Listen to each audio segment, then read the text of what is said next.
Welcome to Life Transformation Radio. This show is all about life transformations and our journey from where we were to why we are doing what we are doing today. We will discuss the hiccups, the roller coasters, and the blood, sweat, and tears that has been poured out while discovering our purpose. It is all about our transformation. Here is your host, Sean Douglas. Hello, Transformation Community. Welcome to Life Transformation Radio. I am your host, Master Resilience Implementer, TEDx speaker, performance enhancement expert, and author Sean Douglas. I want to welcome all of our listeners from wherever you are. This show is currently heard in over 30 countries, such as the U.S., India, Canada, France, Australia, Norway, UK, Panama. So thank you to those who are listening from around the world. Life Transformation Radio is all about our transformations. Here, we tell the stories of why we're doing what we're doing. We highlight that transformational moment that changed our lives and how we're using these to help transform others and elevate their personal and professional lives.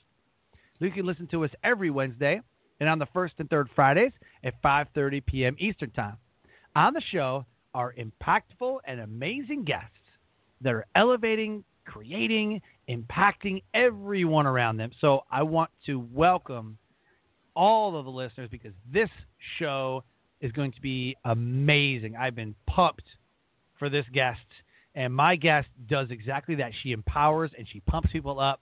So if you have a question for any of the guests that are ever on the show, because this is a live show, you can call in at 657-383-1109. Again, the number is 657-383-1109. So welcome to the show, Marie White. How are you doing? Well, after that intro, I'm thinking, I want to meet this person too. Oh, it's me. Okay, never mind. That was awesome. So I literally, we connected at Steve Olsher's event in San Diego, the New Media Summit, and I literally think we spent probably a good solid hour or two talking, conversing. Like, we're both, got that Christian background, and I was just so blown away by who you are and what you stand for and the things that you're doing in this world. So I just personally want to thank you for being an awesome friend and for being an authentic you. Oh, thank you, Sean. That is awesome. I felt the same way. It's amazing when you meet somebody and you just click. You don't have to work at the relationship. You just automatically are friends like you've known each other forever. Yeah, definitely. Absolutely. So I'm super pumped. I'm ready to go. So if you're ready, let's do this. Bring it on. The title of this episode is Strength for Parents of Missing Children with Marie White. Marie is the author of 7 books, including the award-winning #1 bestseller, Strength for Parents of Missing Children, Surviving Divorce, Abduction, Runaways, and Foster Care. She is also a non-denominational Christian missionary, traveler, entrepreneur, and reaches over 500,000 viewers through her YouTube channel, Bible Stories for Adults. Let me say that again. 500,000 viewers through her YouTube channel, Bible Stories for Adults. She owns Zamiz Press, an inspirational publishing company. Marie encourages people from all walks of life, experiencing a variety of struggles, to know that there is hope. And you can learn more about her at www.mariewhiteauthor.com. Again, www.mariewhiteauthor.com. So 500,000 viewers. Holy crap. Everybody wants to know how you did that. I know. And I don't have a magic, formula that tells you how to do that. I'm like, right. I felt like God wanted me to write or to, put this on, and I did it, and then they came. I feel like on a field of dreams, you build it and they'll come. Seriously. I felt the same way with my show. Like, I was man, what do I, I really want to do my show, but I don't know, I don't know anything about podcasting. And it felt like, and this is so weird, but it felt like in my heart, in my mind, everything, like I must do this. And I'm like, I don't know what the name is. And then all of a sudden it was like, I know what the name is. Like, just like that. I didn't mastermind. I was like, God, I don't know. you want me to call it what? Like that's what it was. And I was like, I'm going to have a show called Life Transformation Radio. Like, I'm going to do this. And then I love the fact that when people don't believe, and I'm like, let me tell you, okay, because I have these coming to Jesus moments where I'm like, you want me to what? You know what I mean? Yes. And that's how my show started, was Life Transformation Radio, and I brought it by my pastor. I'm like, what do you think? He's like, yeah, do it. I'm like, let's do this. I got confirmation. Let's do this. Wow. It's amazing. So it's funny because it's like, in Lord of the Rings, when Legolas says they run as though the whips of their masters are behind them. And I think sometimes when God gives you a passion for something, that's how you work at it. You're like, I can't stop thinking about it like 24/7. I want to get up, at 3 a.m, get up and work on it because I thought of something else. Like, it's that exciting. Oh, yeah. So how long have you, side note, how long have you had that YouTube channel for? It's been up for 3 years. 3 years. Okay, cool. Because I started my show last February, and I'm coming up on a year, February 15th or 18th or something like that. I have to look when my first episode was. But I'm in a year, I don't have 500 million viewers. But if you said, oh, yeah, 6 months, 500 million, I'm like, oh, crap. But it's nice to know. Like, I think that it's important for people to know that, you don't become a best-selling author overnight. You don't become a YouTube sensation overnight. You don't do, podcast million downloads overnight. I mean, it's consistent, day after day steps. It's something that you work at constantly, So, absolutely. Yeah. So the first question I always ask on the show to the guests, which I think is the most important question that you could ever ask, is why. If you don't have a why for what you do, I don't feel like you're stepping fully into your purpose, and you don't have a real cut, clear direction. So my question to you is, what is your why? Why do you do what you do? Well, 3.5 years ago, I was just a stay-at-home mom, staying home with my kids and, raising a family and just going about life as normal, as usual. But there was something going on with us as far as spiritually. As Christians, we were really vocal about our faith, and we were leading a lot of people to Christ and just, sharing who we were as Christians, sharing what Jesus did, and then people going, oh, I want to know Jesus too. I want to know God too. And they become Christians. And that's what it means when you're, sharing Christ with others, that kind of stuff. And because of how vocal we were in our faith, we really became a target. And we kind of knew it, but it was more of a sense of I kind of get that I'm a target. We didn't really necessarily see it. Things seemed to be going well. And then one day our whole world imploded when our toddler was abducted. Oh, my God. That just changed everything. I mean, obviously, that stops life. I mean, there's no... Yeah. I mean, people say, I don't know what to say to that. I'm like, I don't know what to say to that. Like, yeah, right. There is no thing to say to that. It just happened. Right. Yeah. Like, that's too much for me. Okay. Yeah. I know. When I met you and I didn't have, and when you're like, we've already talked. It's fine. You don't have to tell me your story again. I was like, good. I don't want to tell it again. That was hard. That room was hard. I think I just cried the whole day.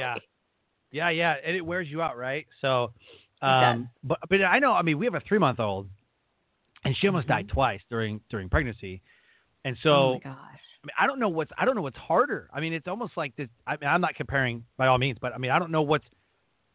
At least, like there's always hope, right? I mean, you know what I mean? Like there's like. When the book is closed, like, if we would have lost her, it's like, well, okay, book's closed, got it. But, I mean, she survived. You're like, oh, my gosh. Huh. So you're like, right? So there's always hope and everything. But it just, I believe, and this is just what I believe, that God did not empower me with the emotional capacity to bury a child. Like, I went back and forth on this. Like, I'm just not equipped. Like, I would crumble. Like, and I'm a military dude. Like, I kill people deployed overseas. Like, I kill terrorists. Right. And I would crumble at what you went through. I would crumble. I don't know what I would do. You know what I mean? Everybody says, "Oh, I would do this and I would do this." I know for a fact I would crumble. I would crumble. Well, but that's the weird thing is that when you go through it, it is nothing like what you think would happen. I mean, As parents, all of us, sit down, watching TV at the end of the day or whatever, and you see, a story or you see a news flash, such and such, child is missing or gone or whatever. And we all say to ourselves, oh my gosh, if that were to happen, this is what I would do. Or if someone came to take my child, this is what I would do. And we all have that thought in our head of, or we would go after them, we'd hunt them down, or, whatever it is that we're thinking. And when it actually happens, it is nothing like anything you could have imagined. Like on TV, movies. Right. Like and the movies and stuff, people fall down. Like I was watching Saving Private Ryan, and they tell the mom that 4 of her 5 kids are dead. Right. 4 of 5 boys are dead, and she crumbles to the floor. Mm-hmm. And I look at that, right? And I look at that and I go, but that's not what you do in the moment. In the moment, your first thought is your child's welfare. And like a mama bear, like a daddy, you go after whoever it is trying to hurt your kid. So your first thought is, what do I do next? Do I call the police? Do I call a private detective? Do I start running the street? But do I leave the house even? Because then somebody needs to be here if they get returned. What do I do? All of a sudden, you are in fight or flight, hyper-focused. You are not in crumble mode. There is no time for that. True. I love that you mentioned fight or flight. I love that. Yeah. Fight or flight. Do you race full steam? Do you we gotta go like what you're talking about, or you just crumble? Mm-hmm. And there was a moment where I was afraid for my wife too, because my wife had to give birth. You know what I mean? It was like, man, what if I'm her? And what if I'm like there was so much pressure. You know what I mean? Worrying about things that haven't even happened yet. Like I was so focused on, okay, what if this happens? Like, I have to do this. Like, oh my gosh, what am I gonna do? Like we got wills and stuff. I'm like, oh my god, why? And so. But it turned out to be fine-ish.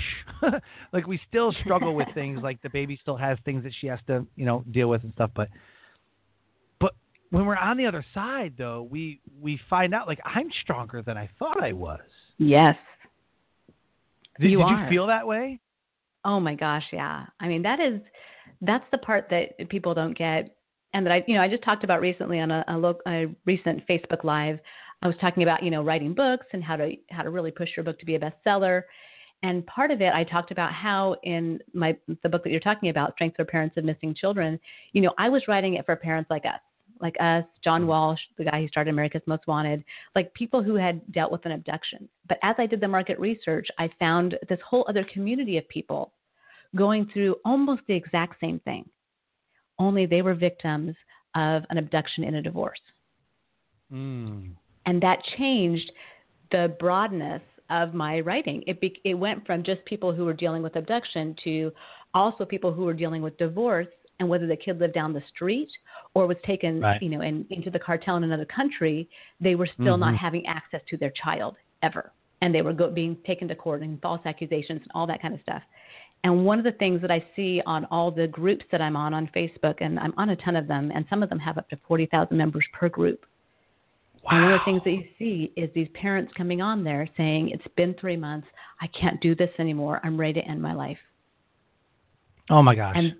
And those of us who've been dealing with it for years, for 3 years, for 6 years, for 20 years, part of you wants to shake them and say, don't give up so easily. But then you remember how you felt in that beginning, and you're like, oh, I felt the same way.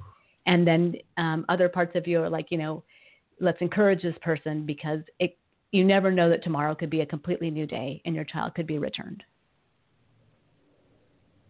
That is, wow. They are stronger than they think. You are stronger than you think. You said 40,000.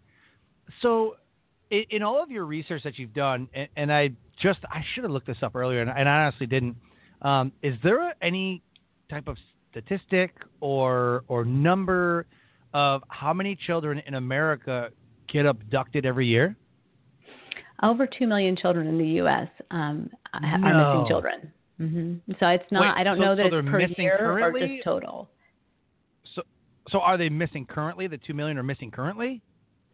I'm not sure. It's been a while since I did the research. So approximately 2 million, but still, 2 million children have been actively abducted at some point. Yes, and 22 million children do not have their fathers with them. And usually that's from a divorce, not from lack of father in the home. They're talking about numbers of divorces and children being kept from their father. Oh, my God. Ours was not a divorce situation, but all of a sudden I relate to people who are going through that, and especially to men and women who, have been good parents, raised children, and, then the ex-spouse or ex-boyfriend or whatever leaves, takes the kids, and just disappears with them. Absolutely heartbreaking. So it comes to mind because my wife and I don't think very many people actually know this, but my wife and I, we got together. She has, so my stepson, and he doesn't talk to his father, but we went to court over this. Like, we literally went to court. Like, we didn't abduct him. It was so weird how this happened, but the court was like, here's your visitation, whatever. So it's like, cool, got it. So he would get, my stepson, her son, she would get him, or he would get him, every couple of weeks or maybe during the summer, so we were pretty good about it. But every single time he would not show up at the airport. Like, we're waiting there and he never made it on the plane. I'm like, really, dude? Wow. So we have to call, and he's like, you're never getting him back. You're never getting him back. And we're like, oh, dude, you don't even know. Like, you don't even know. So she's calling people. I'm calling people. Like, I'm military. Like, I know people.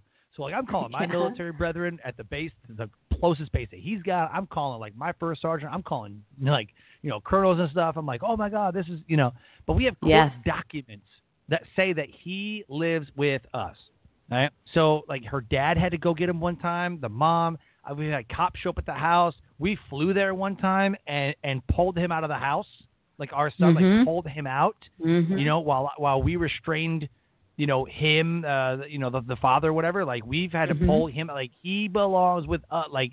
But here's the thing. Everybody listening is probably like, oh, my gosh, that's so bad. The guy, does drugs in the house, around kids. The guy's got, warrants. Right. And the guy's, he's literally living off the government. He's not, he doesn't have a job, and he's a drug dealer. I don't care what anybody says about drug dealers. You're not getting my freaking kid. Just saying. Right. And so, he's in school and he's got his own room. We literally have, we're not great parents by all means. We're not great, but we're not doing. You mean you're not perfect? Yeah. Yeah.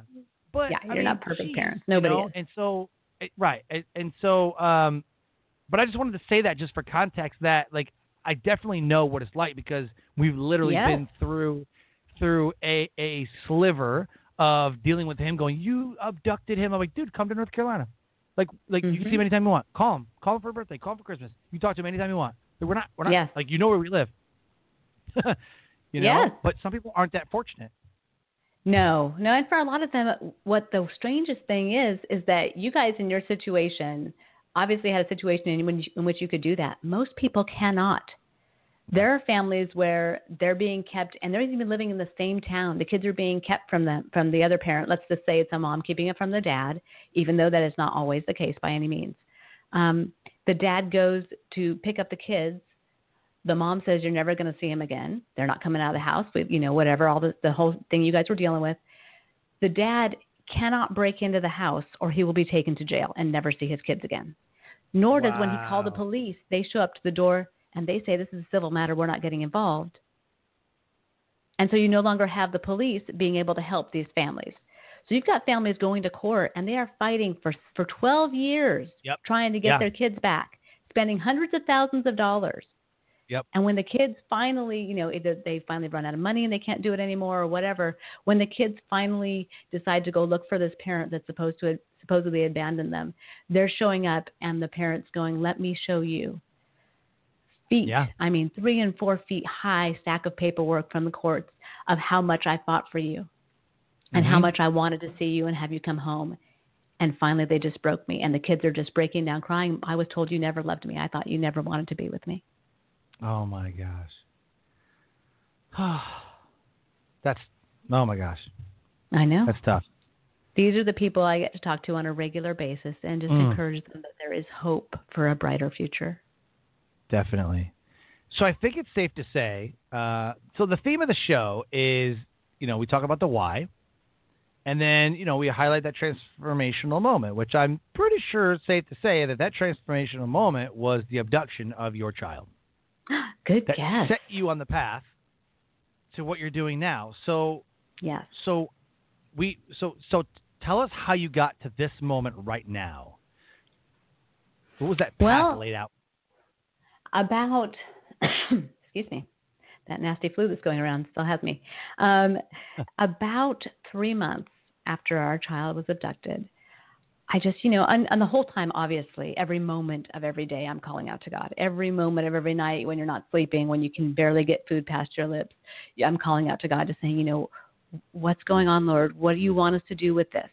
He gave us such a peace that we knew he had it in control.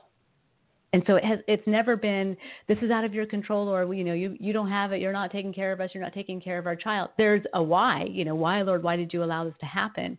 But the peace he's given us has been beyond anything we could have imagined. And at the 3-month mark, I finally was like, all right, Lord, you have allowed this. You didn't cause it, but you have allowed this for a reason. Tell me what I'm supposed to do with this pain and what I'm supposed to do with this time. And I will do it. Because I will do whatever it takes to get my child back. You just have to tell me what I need to accomplish so that they can come home. And the first thing was the YouTube channel. It was one of those ideas that I had in the shower for like 2 years. And of course, with the little one, and my other kids, but especially with the little one, you have great ideas in the shower and you get out to somebody, they're in the, they're getting into the butter, they're eating it like cheese, whatever. Right. And you get distracted, you forget that. And so this was an idea that had been going around for a while.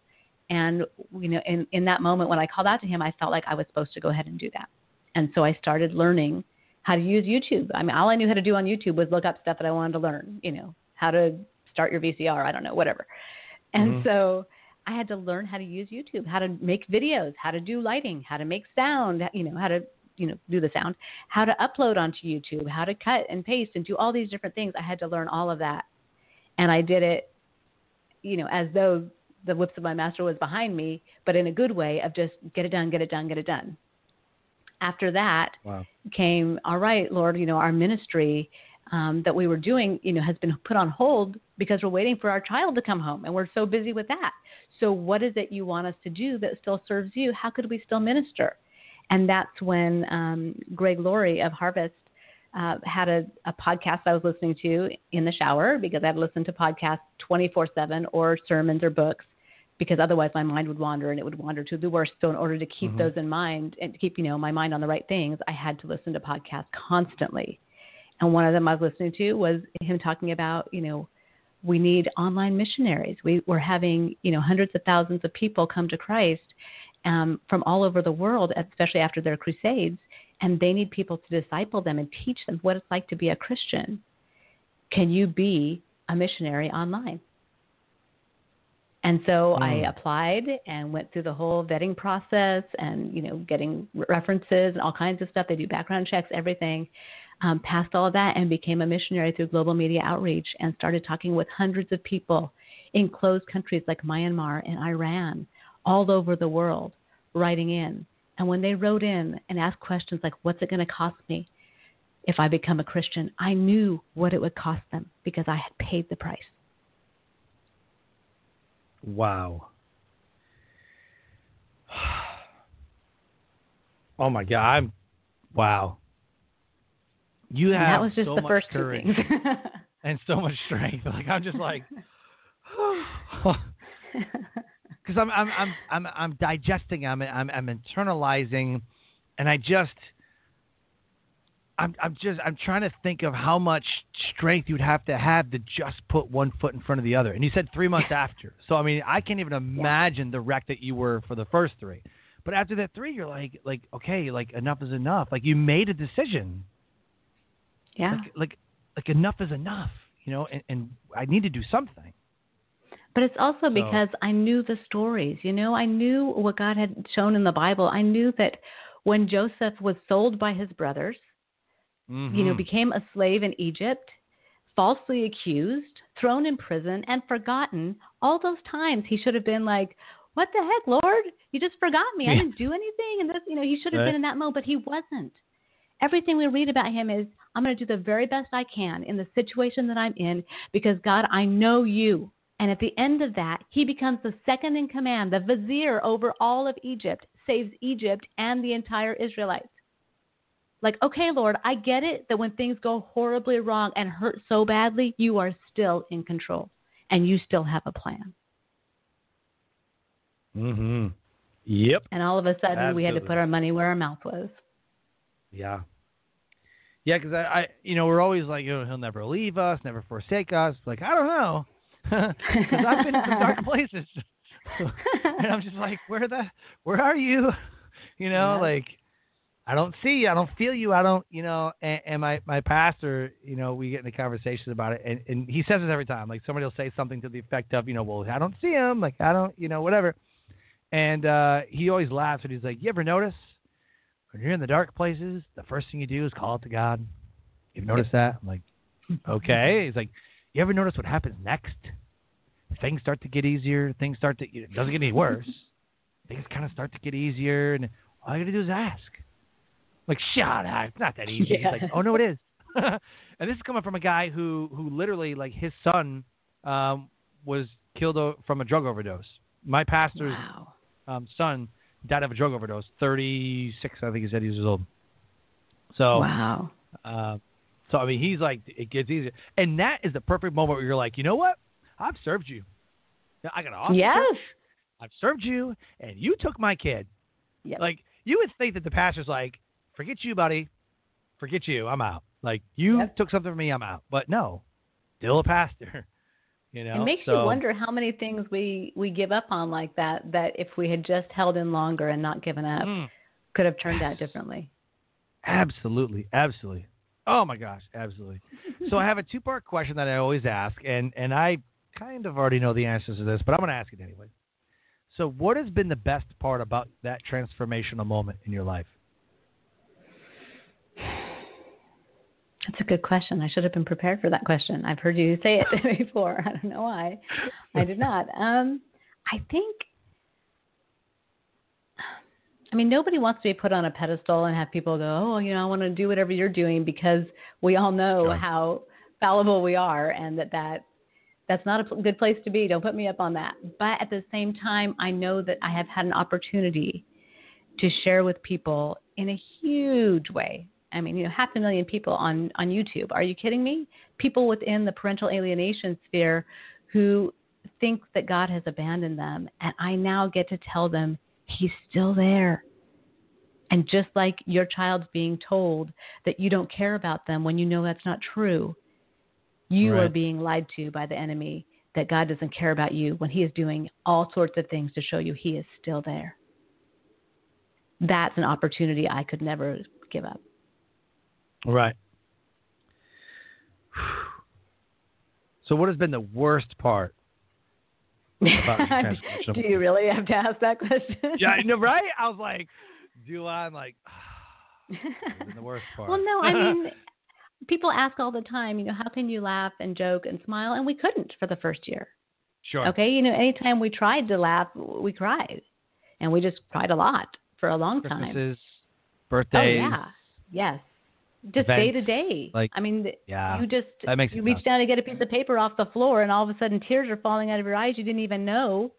It's like the Hulk on the Avengers. When they say, it's time for you, time for you to get angry. And he says, that's my secret. I'm always angry. And that is the secret. The secret is we're always sad. There is not a wonderful thing that happens that we are not sad about. I go to a play or a concert or a movie, and I start crying because I'm thinking my child should be here with me enjoying this. And they're not. So that has been the worst. It still is the worst every day. And I don't usually talk like this, but every day is a new living hell. Because when you hear some little piece of news, some little piece of a clue, you're up for a day or two. And when you don't hear anything for months or years, then each of those days is a new hell. Mm-hmm. Like I said, I can only imagine. And I'm trying to equate it which is terrible, but I'm trying to equate it to what me and my wife went through, where we almost lost, Yes. the baby, and so I know what we felt like, and I was just like I wouldn't wish that on anybody, like so bad. So and no one's pain is more than someone else's. Right. Just because this is what we're going through doesn't mean somebody else going through a bankruptcy and thinking they're going to lose everything. Like, that's awful too. I get it. Oh yeah. We don't have to have the same pain. That might be the most horrible thing that they've ever gone through. Yes.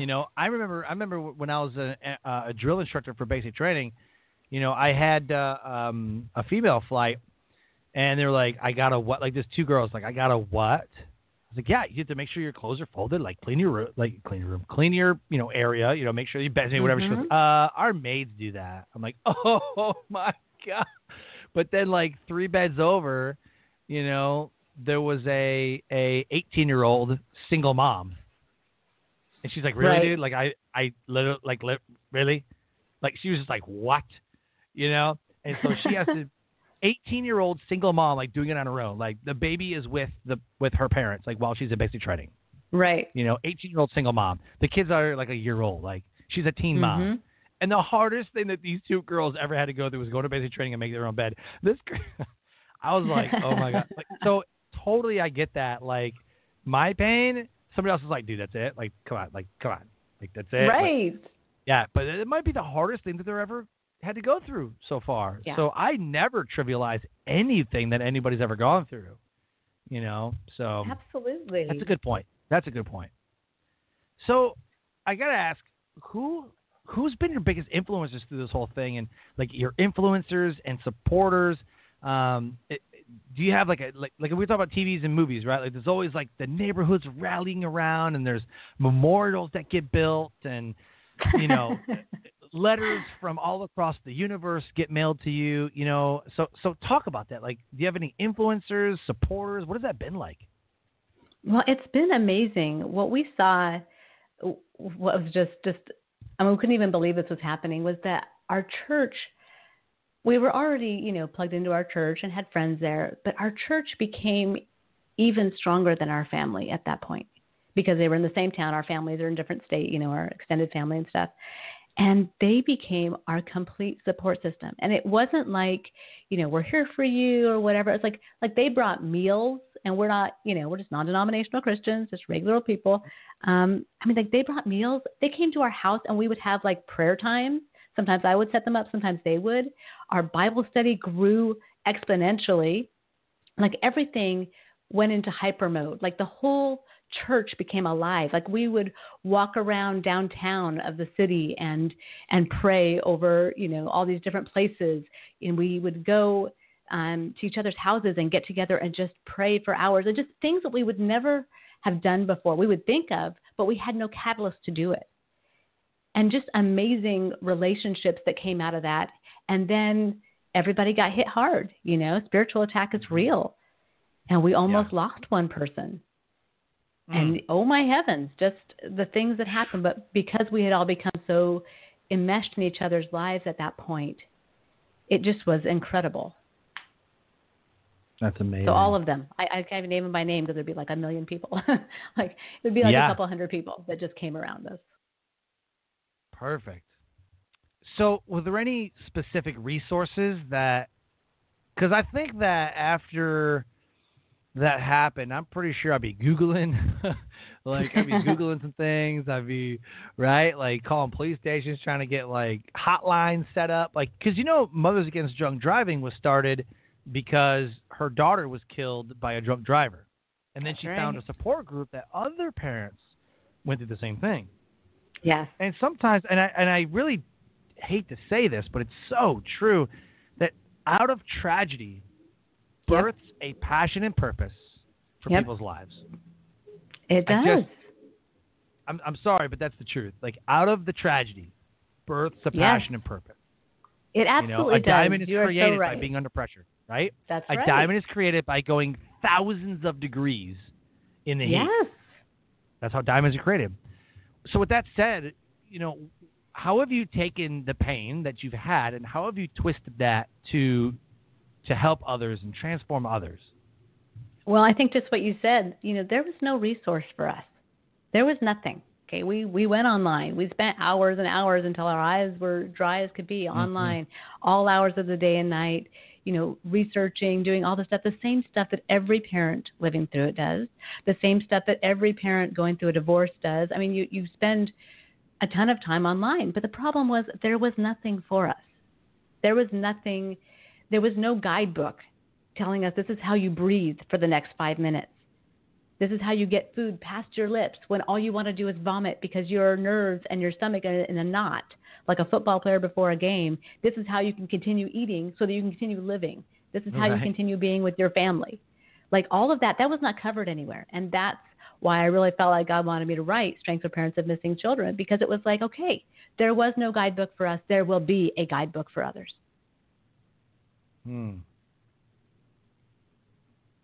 So you wrote one, I'm assuming.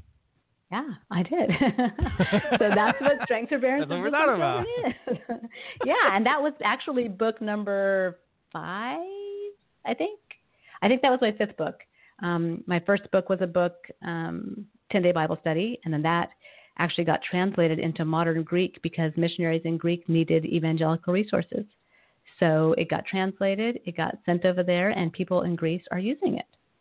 Missionaries over there are using it. And then after that came a book I never thought that I would be called to write, God's Love for LGBTQI. It's a book investigating. Okay, perfect. So kind of on the fence, kind of. Got it. Yes. And it's really a book for anybody who wants to, if you're a believer and you want to give a book to somebody in the LGBT community, this is a great book for them. If you're a Christian parent and your child that you've raised in a Christian home comes out as gay, then this is a book for that also. And it's really just a wonderful Bible promise book to people within the LGBT community about how good God is and how much he loves them. And it's written in a way and made to be, again, an anti-suicide type of book, to be on someone's bedside at those hard moments, because the suicides within the LGBT community are astronomically high. Mm-hmm. So then came Changing Your Life in Just 10 Days, which has over 10,000 people have read that book. And then came Strength for Parents of Missing Children. So, yeah. Wow. Amazing. Oh, amazing. So what do you enjoy most about what you do? I love getting to talk to people. People are still, I just love people. That's my bent in life. And so getting to hear people's stories, getting to know them on a heart level, that still is the highlight of my day. That's awesome. In your book, do you describe the moment that the child was abducted? Like, do you lay it out like we were doing X, Y, Z, and then I turned around and like? No, I don't. Okay. Because everybody's situation is different. I didn't go into our situation as much as I went into the emotions, because I knew we would all share the emotions. Yeah. So that's why even with, it includes foster care, people getting their kids taken into foster care. Yep. People that are dealing with runaways or abduction, all of them are the same, emotions. Absolutely. Yeah, I think that's pretty important.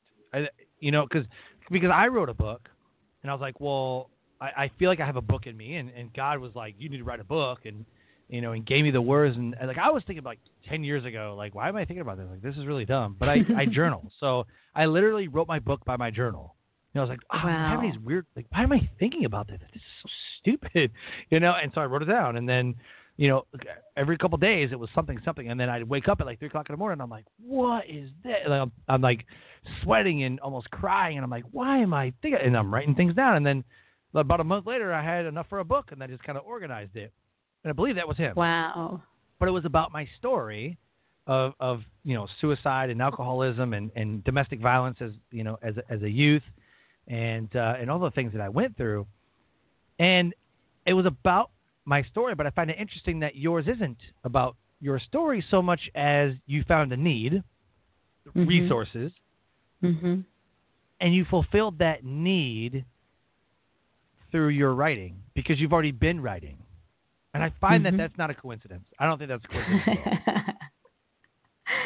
Oh, I agree with you. And it's funny too because there were several publishers that said, well, we're interested, but this is what we'd want it to be. And I said, I know who I'm writing to, and they can't handle that.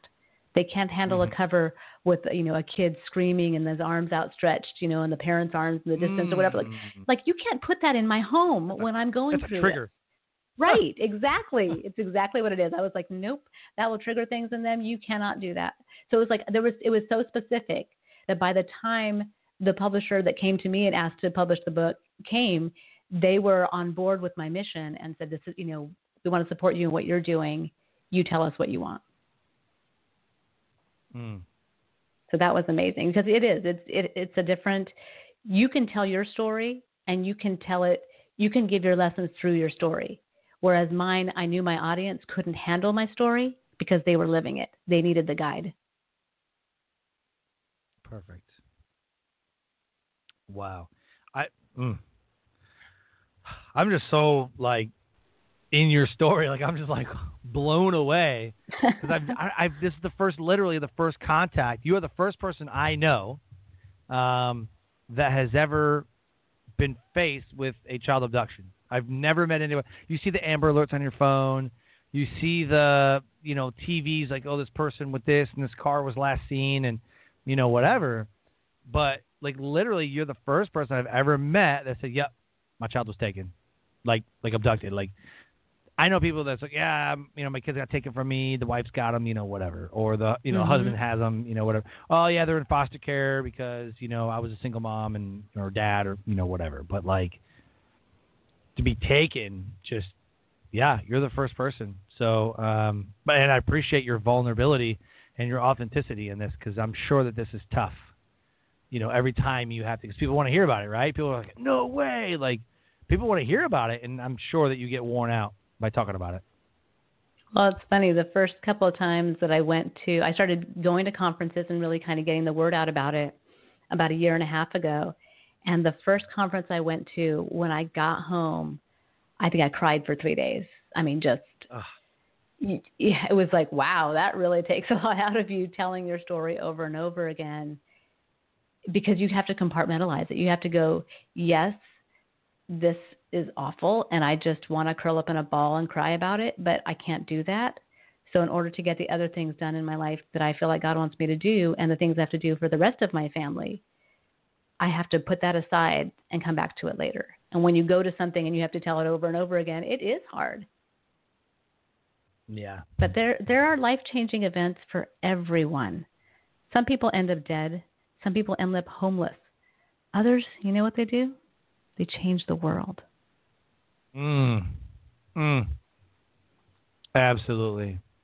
So has this been resolved? Like this is over and done with? Or is this something that's ongoing? This is still ongoing. I hope soon, well, I don't know soon, but whenever God's ready, I hope you'll be able to have another guest on and at the end of your show be able to say, and hey, that guest I had on when I had Marie on, her child has come home. Yeah, so it's an ongoing investigation, but the child is still gone. Yeah. Oh my gosh.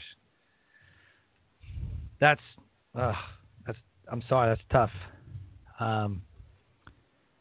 But yeah, so I mean, every day that you're going out there and talking to people, and I saw you at New Media Summit, and you told me like, yeah, so I do this and this, the book, and I mean, we were talking, and I was like, what? And you're like, yeah, I mean, we go day by day, and but I think it's important that you have to keep going because you have the power to inspire people, and you did. I saw it, like you rocked it at this event. But I also saw how worn out you got, right? Because we were there, at night, and you were just like, I'm done with the day. Like I'm emotionally checked out. Absolutely. Oh my gosh. Well, and you were incredible at that event too. You had a lot to share on stage that just. I took so many notes. I haven't even gone through all the notes. I've looked through them once when I got home, but I have so many more notes to go through. There were so many gems. Oh, thank you so much. Thank you. So talk about where you're headed now. New adventures, businesses, family. What are you doing today? Well, tomorrow. yeah, exactly. After Strength for Parents of Missing Children did so well, I went on to write 2 more books and then be part of a collaborative book. I was invited to be part of that. And so awesome. those have all come out, including one of them is a children's book called I Think of You. It's basically what I would say to my child if on the day that I get them home, or if I saw them today, this is what I would do. I would hold them in my arm and I would tell them, every moment of every day we thought of you. When we walked down the street, when we saw kids at the park, when you were brushing your hair, even though I'm not there, I think of you. And so that book was written for her, oh my goodness, I'm losing all my words right now. That book was written there. And so it went on to become a bestseller. So that's been great. And then actually about a year ago, I started a publishing company. Oh, that's awesome. It's been incredible. It's called, like you said, Zamiz Press. Yep. And I started helping people get their books out. And especially what I do for a lot of people is they have a book out already. It didn't do as well as they hoped it would, or they didn't like the cover, they didn't like the interior, the way it was formatted or whatever. And I take their book, revamp it, and we relaunch it and try to make it a bestseller and make it the book they always wanted. We're going to be talking because I debuted. So I did, so I research everything, right? I mean, I literally, I'm like, okay, I'm a bestseller, like, I'm going to do all this, whatever, right? So I had my people, I had everything set up, I had it, it was like $1.99 for the Kindle because, for 99 cents, 500 people buy it, whatever. On launch day, you got to get so many, sales or whatever, pre-orders. Like I had a ton of pre-orders. Like I was selling pre-orders like crazy, like weeks prior. So awesome. Launch day comes. I'm like, yes, like everybody at 9 a.m. We're all going to, I got my email list going. I'm like, oh, I'm going to crank this out. Debuted, got to number 8. And then tanked. And then tanked. Yeah. Wow. And that's as far as I got. So either the book sucked, which I don't think it did because people have told me how transformative it is. But and then people are like, well, your book cover doesn't suggest that it's a bestseller. Like, really? Let's literally, in the sense, literally, judge a book by its cover. There's a reason that's called that. It is. Literally, we're judging a book by its cover. Yeah. So we can definitely not judge a book by, because it's what's inside that matters. It is, except but no one will Amazon. go People inside if they don't like the cover. I know. People don't care. Yeah, people don't care. Yeah, unless you're on Amazon, people don't care what's inside. Yep. You can tell your children all day that it's what's inside that matters. No, really, really doesn't. When you're trying to become a number 1 bestseller, if your cover sucks, someone's gonna read it. Got it. Oh my gosh. So we definitely need to talk because I was super mad. And I still, like, my book sells out, at conferences and stuff. I talk a little about my book, and it sells out of covers. I'll bring, like, 50 copies and, like, they're gone, Awesome. So, I mean, that's great, right? And then people are like, oh, my God, like, your book was awesome. Of course, you have that one guy who leaves a 1-star who says his book is absolutely garbage, and this dude who wrote this book sucks at life because if you read his book, you can actually tell that he sucks at life. I'm like, oh, okay, wait. Great. Before you go on, let me tell you the review I got recently, like the only bad review I've ever had. It was somebody. Yeah, this is the only one I've ever had. Yeah, somebody who bought Strength for Parents of Missing Children, I think. I'm not even sure if they have the verified purchase, and wrote a bad review saying, this book is absolutely no help if your child's been abducted by aliens. So go back to your story. No. Mm-hmm. No. There are always trolls out there. Yeah. Oh, my God. So you got your bad review, but everybody else loves it, so you have a good book. Oh, yeah. Well, like, one of the guys, like messaged me, was like, dude, I haven't been through the same things that you've been through, but, like, the emotions that you felt, like, dude, I felt that back in such and such, whatever. Like, your book, oh, my God, your book changed my life. Like, yes. Like, really? Like, but people who have read it are like, this is great. Like, a lot of great information, And it was an autobiographical approach. Right. So it was my story, but there was, like, nuggets, like, thrown out. Like, I went through this. This is how I overcame. I did this. This sucked. I messed this up. Don't do this. Like, don't that's bad. Don't do that. That's what my book was. It was literally like I did this. this sucked. Don't do that. You know? So like if you wanted to rename the book could be called like How to Screw Up Your Life, but still bounce back. I love it. Like, you know what I mean? Like how to really like how to be a loser and then overcome the losers stuff, you know? So yeah, we definitely need to talk. That'd be awesome. Yes. We need to relaunch. That'd be great. Absolutely. So this is the moment of the show when we close it out and bring everything together. This is the shameless plug moment. You can plug a friend, quote, websites, Facebook, your favorite movie. Shout out to whoever, whatever you want. This is your time to shine. Shameless plug moment. Go. Well, I know of some books that would be really great to pick. Actually, you know, for your listeners, I would like to go ahead and let them get a copy of Changing Your Life in Just 10 Days for free on my website. They can go to Marie White, spell like the color, author.com. That's mariewhiteauthor.com. And pick up a copy for free of Changing Your Life in Just 10 Days. And that's going to give you some quick, easy, and free tips to make some different changes in your life if you're not happy where it is right now. If you want to be somewhere different, somewhere else, a little further up the path, then, hey, take a look at it, read it, go through it. It's got video links and all kinds of stuff, and it'll really help you to just kind of put things in perspective. That's awesome. Free gifts for the listeners. I like it. I'm definitely going to try to get my copy. Well, awesome. Yours can cost so give the website again. What? What? Money. Oh, okay, got it. I just do. Yeah. So what was the website again? mariewhiteauthor.com. No special links or anything. It's just on there. Yep, it's right on there. You'll see it across the top. It'll say free book. Perfect. I love it. Absolutely love it. Awesome. So for any of the listeners listening, as we close the show, if you have any questions for Marie, this is a live show, so you can call in at 657-383-1109. Again, the number is 657-383-1109. So Marie, as we wrap up, can you deliver your best nugget of knowledge that will motivate, transcend, and inspire someone to take action? I think Mark Twain said it best. He said the two most important days in a person's life are the day they're born and the day they find out why.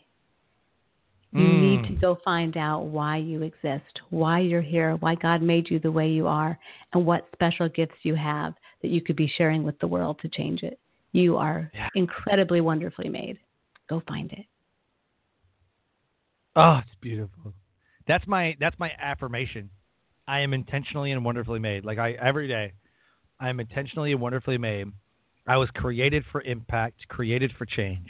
Now go out into the world and create an impact. You are intentionally and wonderfully made. That is my affirmation every day. I say it before I leave the house. Like when I wake up in the morning, I'm all set, ready to go. Before I walk out the house, I look in the mirror. I'm like, you are intentionally. And it's so weird. I've said this like hundreds of times, but I literally like get tears and my heart flutters. Like I literally like get tears, like every single time. Yeah, because it's God's word to you that you are. Like, yeah, and it's just like because you can come up with anything you want to say. You know what I mean? But we don't. Because we're like, oh, you're so awesome. Like, it's so easy to come at people. Like, it's literally, even if you were cynical about it, like, oh, dude, you rock. Yeah, you're great. Yeah, you know? Like, even if you're being a smart about it, like, but when you say it to yourself, like, it feels like different. Wow. Yeah. So, give a call to action. We always close the show with a call to action. What should someone do today to whatever? They want to live a great life. They, you know. What is a call to action that you would give somebody? I would say that becoming a writer made me have to figure out what my brand was. My brand meant what I stood on, what I stood for. And if you'll think of yourself as a company and what your brand is, it'll make you investigate who you are and determine what it is you want to stand for. So pretend you're a company and find your brand. Yes. Oh, I love that. What a great call to action. You rock. Oh, my gosh. It was so meant to be that we got to meet in San Diego. And, I'm going to promote the crap out of this episode. Cause, like, thank you. You rock. Like, Oh, my gosh. So thank you so much for being on the show, and your vulnerability and authenticity, like I said before, is just, I'm so grateful, because there are going to be somebody who listens to the show and goes, oh, my gosh. You know what I mean? Like, somebody is going to resonate with this episode right here, and you're going to change their world. I hope so. Thank you for the honor of being on. You're so welcome, and we will talk very, very soon, I'm sure. Yes. So, Life Transformation Radio listeners, another amazing and impactful episode. If you missed it live, listen to us every Wednesday and Friday, first and third Fridays at 5:30 p.m. Eastern Time. Watch out for special pop-up episodes. Go ahead and subscribe to the show on iTunes, Stitcher, rate and review. Share the episodes. Let people know the awesomeness that is on Life Transformation Radio. So as we close, I always say, live your brand. Find opportunities every day to live out the values that you hold deeper in your heart. And I call that living your brand. And until next episode, have a great night.